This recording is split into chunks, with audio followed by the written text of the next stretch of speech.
এই দুর্নীতিবাজ, কমিশনখোর, জনবিরোধী, যুব বিরোধী, আমাদের দেশের সংবিধান বিরোধী, যারা প্রতিশ্রুতি দিয়ে প্রতিশ্রুতি রক্ষা করে না, এই দলকে সারা দেশ থেকে হটিয়ে এই ত্রিপুরাজ্যেও 2টি আসনেই এদের পরাজিত করার মধ্য দিয়ে গণতন্ত্র পুনরুদ্ধার করে আগামী দিন যুবকের সেই স্বপ্ন, কাজের অধিকার, খেলাধুলা, আনন্দ করা, সুস্থ সংস্কৃতি অধিকার, শিক্ষার অধিকার কায়েম করার জন্য সে দায়িত্ব নিতে হবে। আগামী দিন প্রতিটি বুথে যুব ছাত্রদের সে দায়িত্ব গ্রহণ করে ত্রিপুরাজ্যের এই বিজেপিকে হটানো এবং তাদের দূষর আগাছা ওই ত্রিপুরা মথা আইপিএফটিকে হটানো এটা কঠিন কোনো কাজ নয়। নেশার গহ্বরে ঠেলে দাও যুব সমাজকে। হিন্দু মুসলমান সম্প্রদায় নানা বিভাজনের খণ্ডিত করে সেখানে তাদেরকে দুর্বল করো। আজকে সেই চেহারা চলছে এবং তা অব্যাহত। আগামী নির্বাচন কাজে আমাদের কাছে যুবকদের এই দাবি, আপনাদের আকাঙ্ক্ষা, এটা পূরণের রাস্তা এই বিশ্ববিক্ষোভকেও প্রাতে হবে। কিন্তু কাজটা কঠিন, কিন্তু অসম্ভব নয়। সারা দেশের মধ্যে তার প্রস্তুতি চলছে। তারা এই নির্বাচনটাকে প্রহসনীতে পরিণত করার জন্য চেষ্টা চালাবে, কেননা তাদের হাতে হাজার হাজার কোটি কালো টাকা। ভারতীয় জনতা পার্টি ইতিমধ্যে সারা পৃথিবীর না হলেও এই দেশের সবচেয়ে বৃহত্তম দুর্নীতিবাজ পার্টি হিসাবে পরিণত হয়েছে।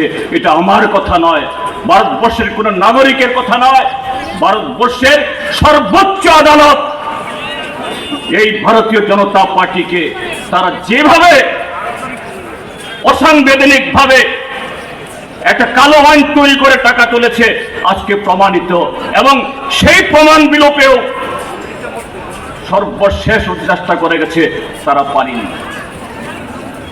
বন্ধুরা, তাদের সরকার ত্রিপুরাজ্যে চলছে।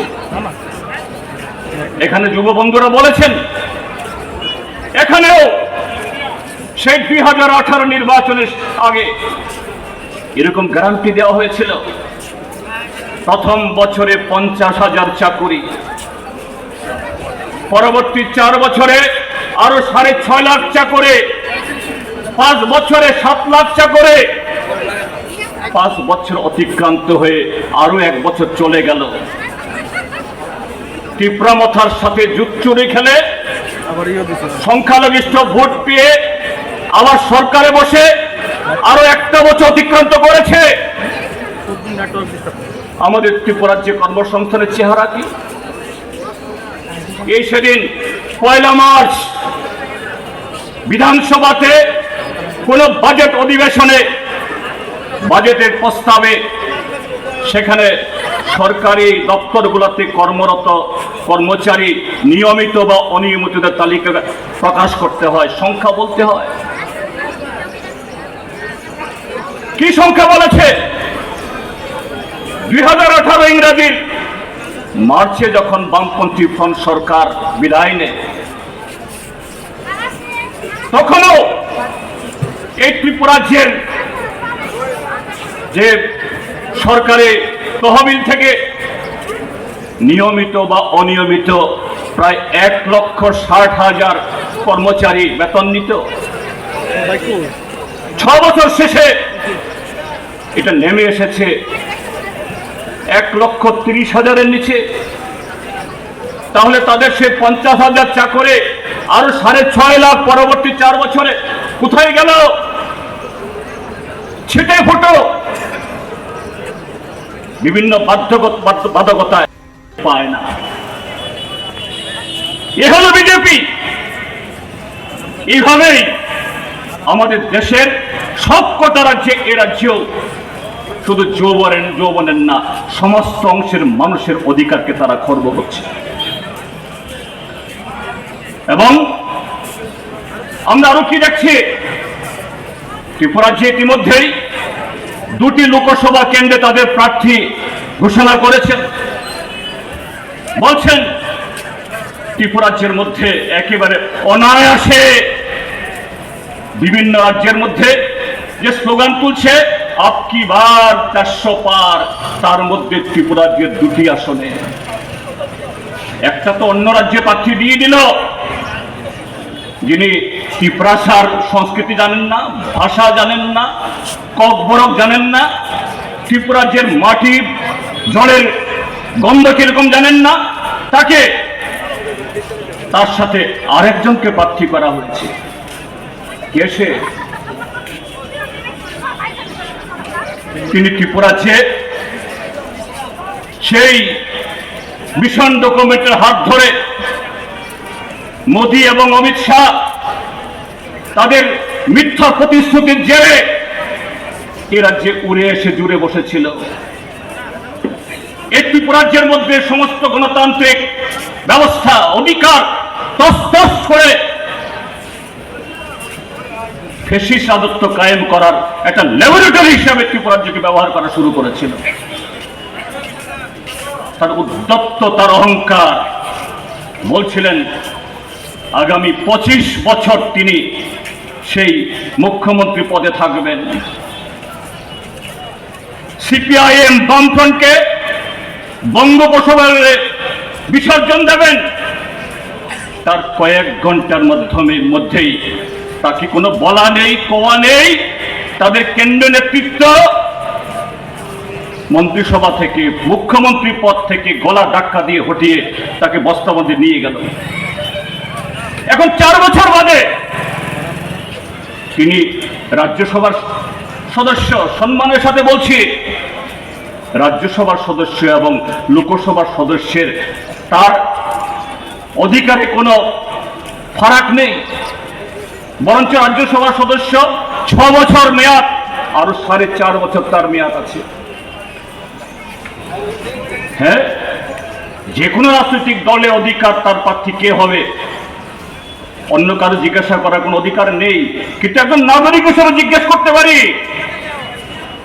4 বছর আগে, এই কয়েক বছর আগে যিনি মুখ্যমন্ত্রী পদে ছিলেন, কেন তাকে সেখান থেকে হটানো হয়েছিল? আগে জেপি নাড্ডা এসে সেই কারণগুলো ত্রিপুরাজ্যের মানুষের কাছে বলুক। কি দোষে, কি কারণে? কাজেই এই হলো ভারতীয় জনতা পার্টি। তারা গণতন্ত্রকে সম্মান করে না, যুবকদের অধিকারকে এরা কখনো সম্মান করতে পারে না।